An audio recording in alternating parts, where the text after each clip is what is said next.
সাইকেলটা আমি শ্যামগঞ্জ থেকে কিনছিলাম, যেগুলো কিনছিলাম এগুলা 1500 টাকা নিছে। তো কিনছিলাম শালা লয়ে যায়।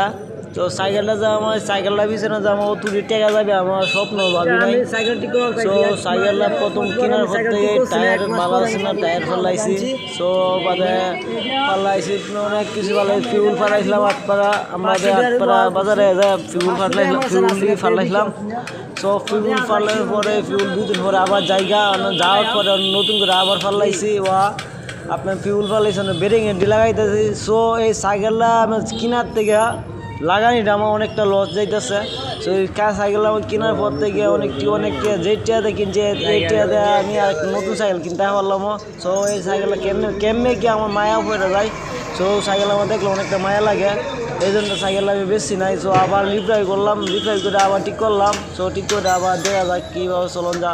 সো অন্যটা আমি বেরিংয়েরও লাগাইছি। তবে মানুষের সাইকেল কিনলে দেখতে কেমন লাগে। তো অনেকটা দূর থেকে আমি যাই সাইকেল কিনছি, এর জন্য বেশি দেই নাই। তো না দেখলে সমস্যা নাই, আমার সাইকেল তো অনেকটা ভালো রাখি বলে আমার সাইকেল আমি বিক্রি করি নাই। সো আপনারা যারা যেখান থেকে ভিডিও দেখবেন অবশ্যই লাইক শেয়ার কমেন্ট করে যাবেন। এটাই বাস্তব।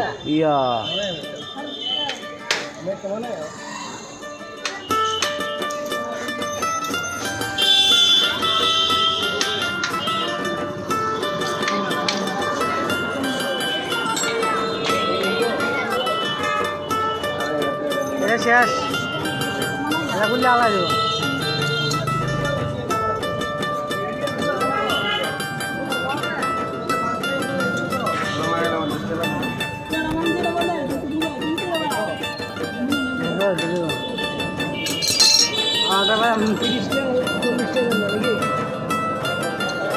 আমারটা খোলা হয়ে যাচ্ছে, হ্যান্ডেলটা দিয়েছি এখন দিকে এটা চালাতে দিচ্ছি।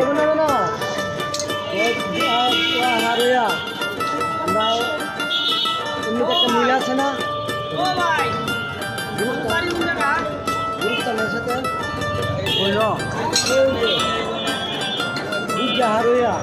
সাইকেলটা আমার খুব ভালো লাগে সাইকেলটা চলাইতে। তো আপনারা যারা সাইকেল চালানো লাগে ভালো লাগে অবশ্যই কমেন্ট শেয়ার করে যাবেন। তো আমার এই ব্লগটা যারা দেখবেন অবশ্যই পুরোটাই দেখবেন।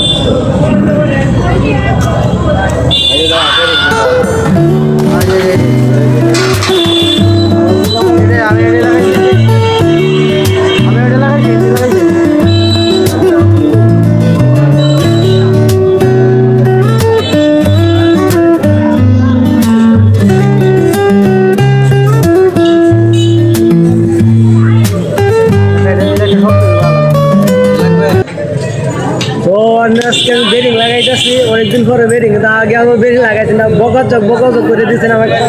তো 20 টাকা একটা সাইকেলের দোকান আছে, অনেক কিছু কাজ করে, এর দোকান আমি লাগাইছিলাম। পয়সা এটি বেরিংগুলা তো অন্য সেইটা ভিন্ন, এটা কিন্তু অরিজিনাল বেরিংগুলা, কিন্তু সেইটা বেরিংগুলা আছে না, এটাই বাস্তব। সেইটার দাম কি হয় আপনারা